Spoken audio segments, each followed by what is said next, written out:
আপনাদের সামনে বক্তব্য এবং কিছু নীতিগত সিদ্ধান্ত জানাবেন, পেশ করবেন আমাদের আন্দোলনের অন্যতম প্রধান সমন্বয়ক মোহাম্মদ নাহিদ ইসলাম। প্রথমেই আজকের যে ছাত্র নাগরিক অভ্যুত্থানের মাধ্যমে এই ফ্যাসিস্ট হাসিনার পতন করা হলো, এই ছাত্র নাগরিক অভ্যুত্থানটিকে আমরা আমাদের যে আন্দোলনের শহীদ এবং হতাহত এবং মুক্তিকামী ছাত্র জনতাকে উৎসর্গ করছি। আমাদের এক দফা এবং কমিটমেন্টটি আমরা এই মুহূর্তে স্মরণ করিয়ে দিচ্ছি। আমাদের এক দফা দাবিটি ছিল স্বৈরাচারী শেখ হাসিনা সরকারের পতন এবং ফ্যাসিবাদী ব্যবস্থার বিলোপ। কারণ আমরা মনে করি যে কেবল ব্যক্তিকে সরালেই সমস্যার সমাধান হবে না, বরং যেই রাষ্ট্রীয় কাঠামোর মধ্য দিয়ে এই ধরনের ফ্যাসিজম তৈরি হয় সেই কাঠামোরও বিলোপ করে একটি নতুন বাংলাদেশ, একটি নতুন রাজনৈতিক বন্দোবস্ত আমাদের করতে হবে। সেই জায়গা থেকে শেখ হাসিনার পতন আমাদের প্রথম ধাপ আন্দোলনের, যেটা আমরা অর্জন করেছি। এখন আমরা দ্বিতীয় ধাপের দিকে আমাদেরকে যেতে হবে।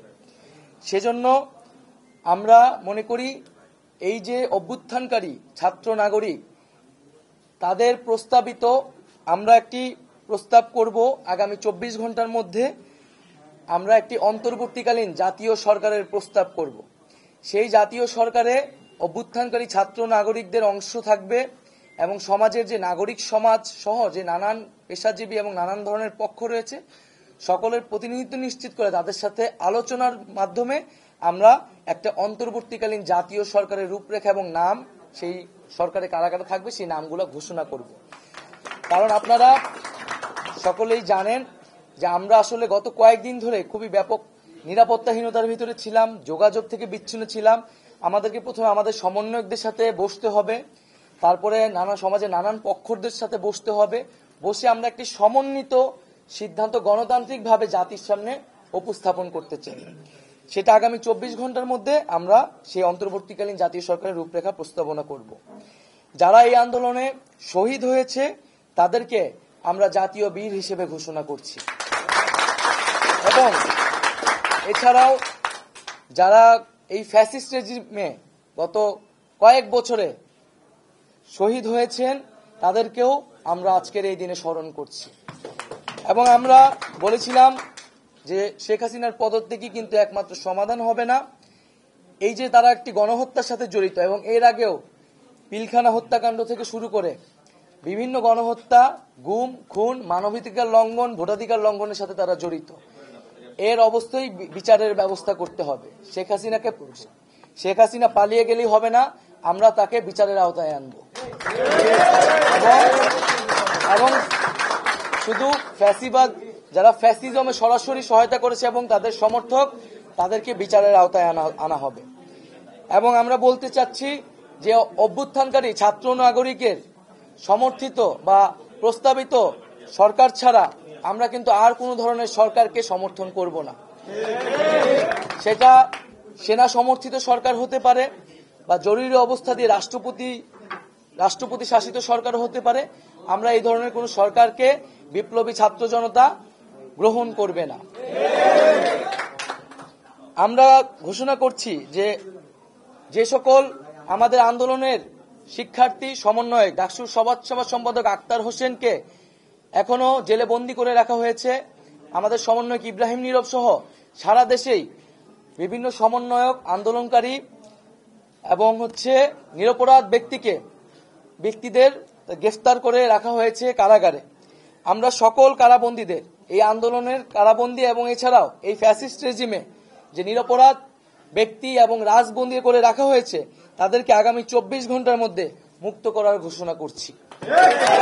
তাদেরকে 24 ঘন্টার মধ্যে আমরা আমাদের সাথে রাজপথে দেখতে চাই এবং আমরা মুক্তিকামী ছাত্র জনতার প্রতি আহ্বান রাখছি যে তারা যাতে আমাদের কাছ থেকে যে 24 ঘন্টার মধ্যে আমরা যে চূড়ান্ত সরকারের রূপরেখা দিব তা ঘোষণার আগ পর্যন্ত তারা যাতে রাজপথে অবস্থান করে।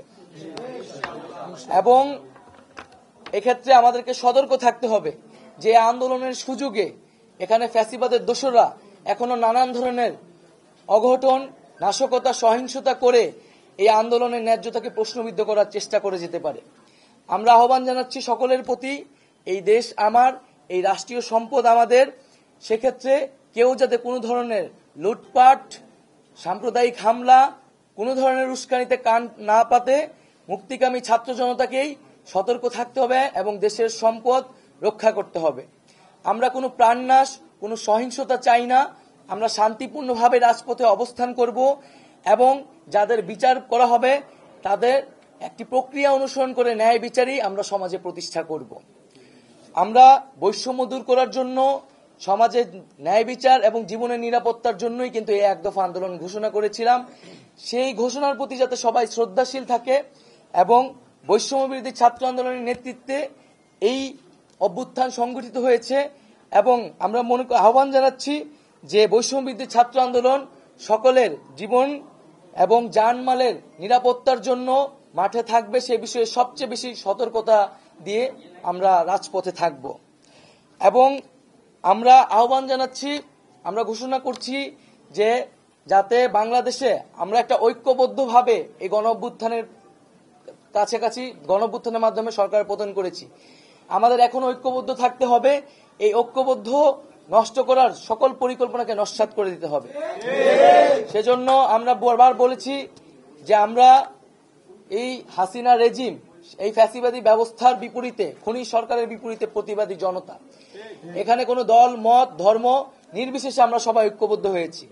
এখানে কোনো ধরনের সাম্প্রদায়িক উস্কানি, কোনো ধরনের নাশকতা বা বিভাজনের চেষ্টা করা হলে মুক্তিকামী ছাত্র জনতাকে তা রুখে দিতে হবে।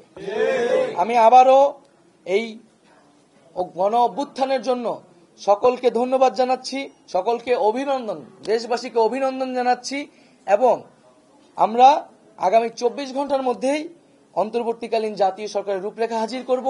তার জন্য সকল পক্ষের সাথে আমরা আলোচনা করব, আমাদের সকল সমন্বয়কদের সাথে আলোচনা করব এবং এই কাজটি করার জন্য আমরা একটি লিয়াজু কমিটি হয়তো রাতের মধ্যেই প্রেস রিলিজের মাধ্যমে আপনাদেরকে জানিয়ে দিব যে আমাদের পক্ষ থেকে কারা আসলে এই বিভিন্ন পক্ষের সাথে আলোচনায় বসবে।